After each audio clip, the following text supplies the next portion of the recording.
welcome to Pathways. I'm your host, Natalie Sadie. Joining me today is Yoko Senesak from LA Adopt. Thank you so much for joining me, Yoko. Thank you for having me today. Now, I wanted to talk to you. You have an organisation that you founded, LA Adopt. Yes, we are a 501c3 nonprofit, all-breed animal rescue. So you don't actually have a shelter of your own?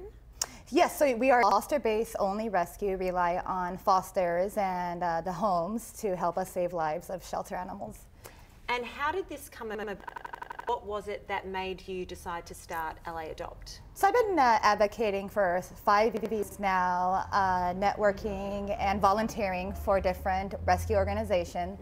But the day that really changed my life would be one day 5 years ago is when I found there was a dog underneath the car, and it was a female brindle pit bull. And at that time, I didn't have resource of how to help her. So we called animal control, and we were waiting for the help. The shelter arrived, and that's the first time I actually encountered the shelter system and how everything was. I did not really understand how it worked. The animal control came, we were looking around the property. We also found her deceased brother. He was actually in the trash can disposed. And he was in the trash can? There was a male similar to her. We assumed that was her brother in the trash can upside down. Yeah, you know, just the whole, I guess everything that we've seen was all too much, and it was not something we can just like not ignore. Of course. So you call animal control, and what happens next? So animal control comes, picks up the animal as she went to Carson Shelter. They provided us with an animal ID, so every animal entered the shelter system will have an animal ID. And due to the fact that she was found as a stray, they have a hold for the stray animal. Well, the day of her available date before the shelter opened, when I called, they euthanized her at the shelter. So, okay, how long is the hold that the shelters put on these animals?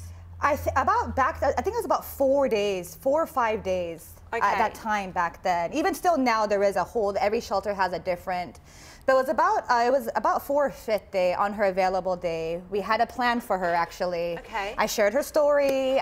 Then a rescue organization reached out, the Lovejoy Foundation, and they said, we will take this dog. And there was that's the whole rescue thing started. And I said, okay, great, we're gonna get this dog out, and we're gonna bring her to a rescue, and we're gonna, you know, find her a home. And when I called in the morning and found out she was euthanized, it was just something that changed me forever. So how can they do that where they're euthanizing before the hold is over? Yeah, I think it was at her available date. And even at that time, it was like high kill number, and it really affected me. It wasn't something I could accept. And you know, I was like, okay, well. So then the first thing I did was, from this heartbreak, I actually volunteered for a rescue organization. It's like, how do you guys work? How do we save lives? Yeah. It's like, oh, you want to try walking our big dogs, and you know. And then locally in South Bay, so I started going to all these different rescues and introduced myself and just started walking their dogs. And then next thing you know, go into animal shelter and just see the reality. And once you walk into a shelter, it will change your life. It really will. You're not the same person, you know.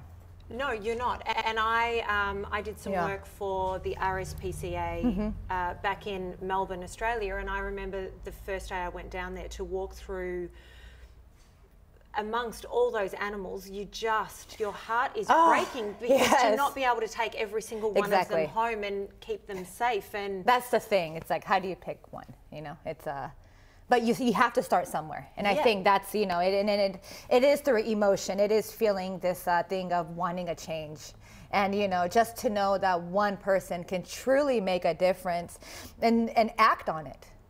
Well.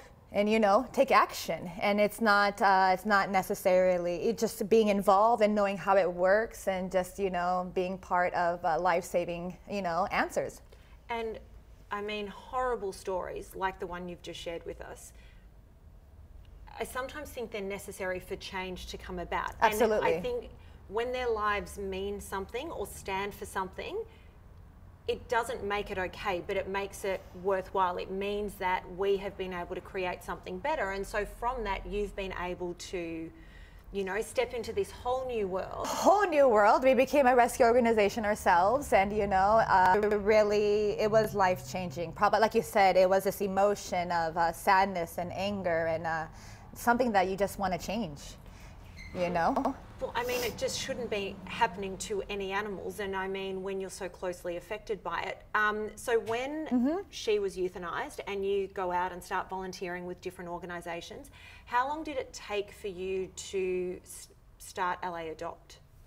So LA Adopt was actually a fun. Actually, it became an organization last year, 2017, officially. I really felt like I really wanted to learn everything I could possibly. I'm still learning. I'm always going to be learning, but just see as like a student how it all worked, and you know, always having great rescue organizations. Everybody helps each other.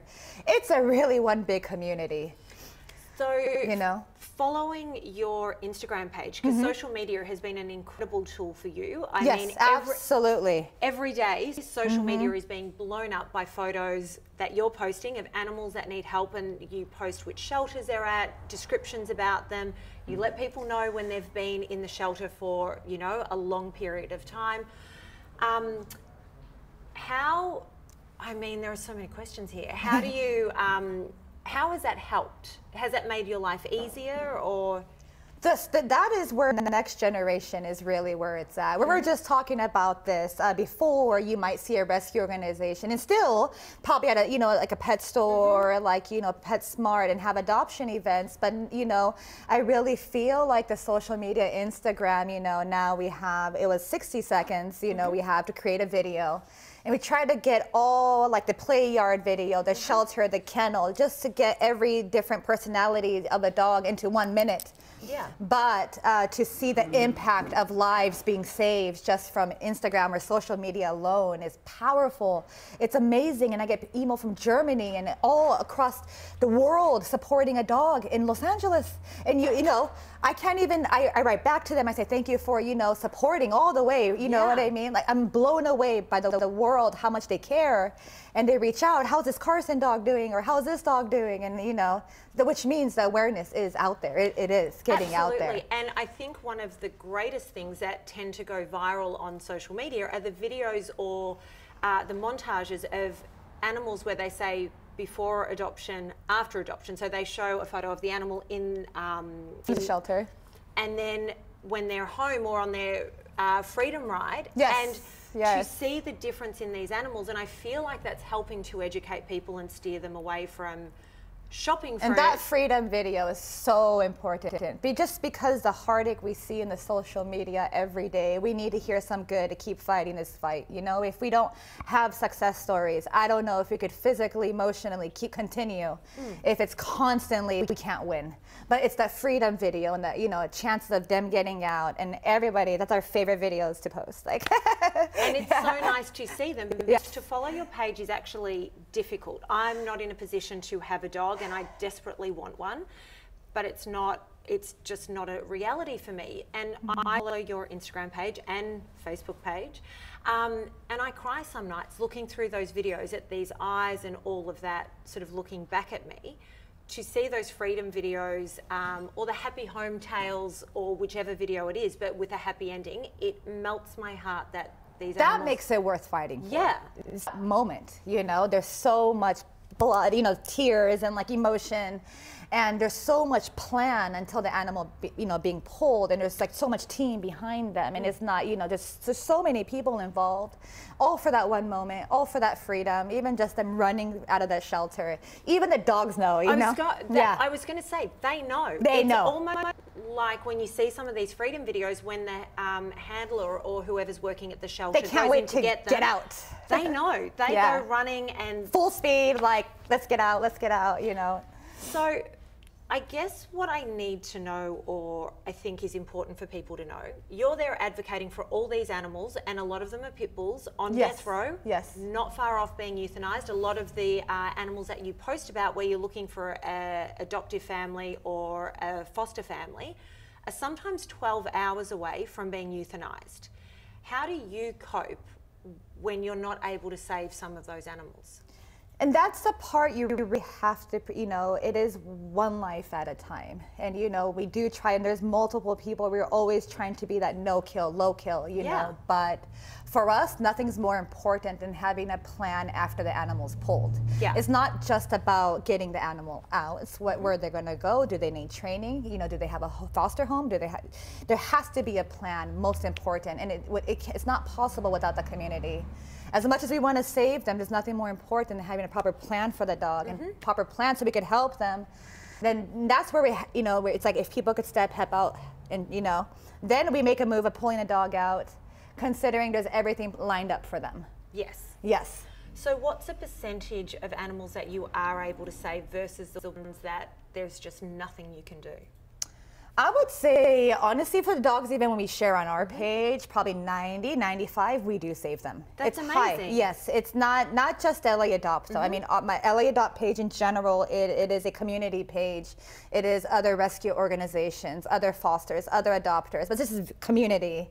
They're the ones, though. But as a community total, you know, I would say 90%, 95, we get these dogs out. That is a fantastic number, because I've never known the answer to that question. And it's scary sometimes when you're seeing these faces and seeing the time sort of ticking away. And it is that urgency that when people move. And, you know, it's just, I don't know what it is, but when you're on that 24, 48-hour time, if you're not moving, there's going to, you know, people already know what's going to happen. They will be euthanized.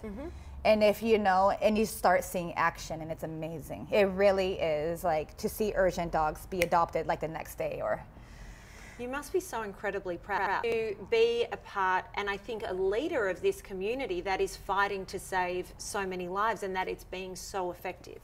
It has been, and just to see that, like you said, effective and people really making a difference, even just by making a video, you know, and people go out to adopt. So people could help in so many ways. You know, they can visit their local shelters and get the video, share it on their timeline, because you never know who's watching your feed or who might share your feed. Well, sharing is one of the most incredible tools that social media offers us. Yes. On social media, though, there is a flip side to all of that. Most people that have some sort of public profile talk about online trolling and, you know, people that just, everyone has an opinion and negative things to say. Is that something that you've encountered on this journey, or? I'd say, you know, I'm sure there's always a good and a bad, right?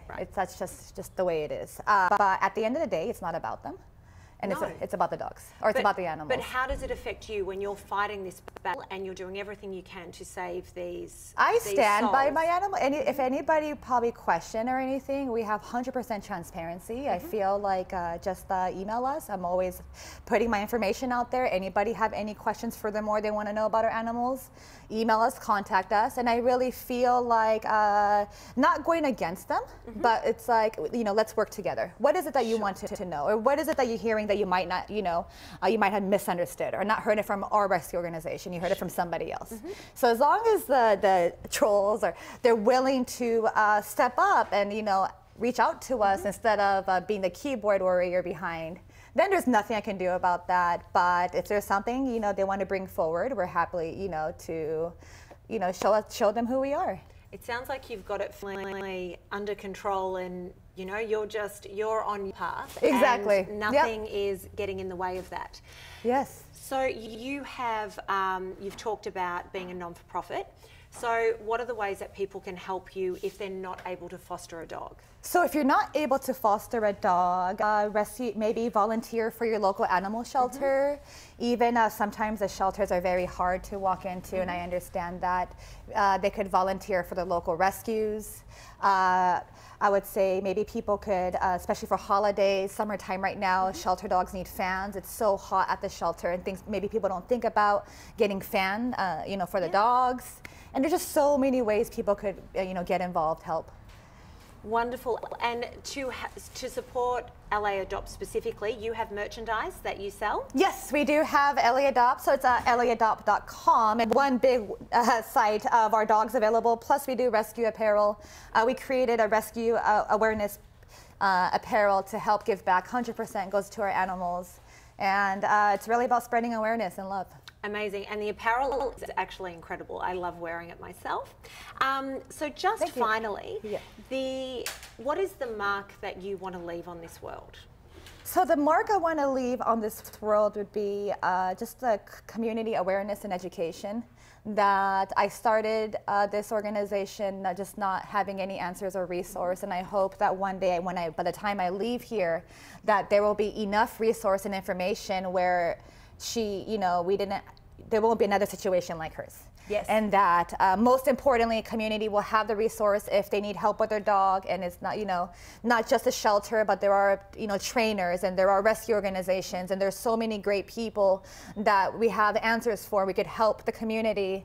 So I do hope by the end of the time that they're able to, just have all this resource available, and we can just keep saving more dogs and the cats.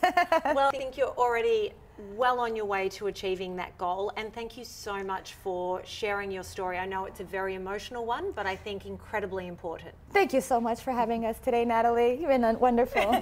Thank you. So don't forget to head to LA Adopt on Instagram, Facebook, follow, share. Let's help save all of these dogs. Yes. I'm Natalie Sadie, and this is Pathways.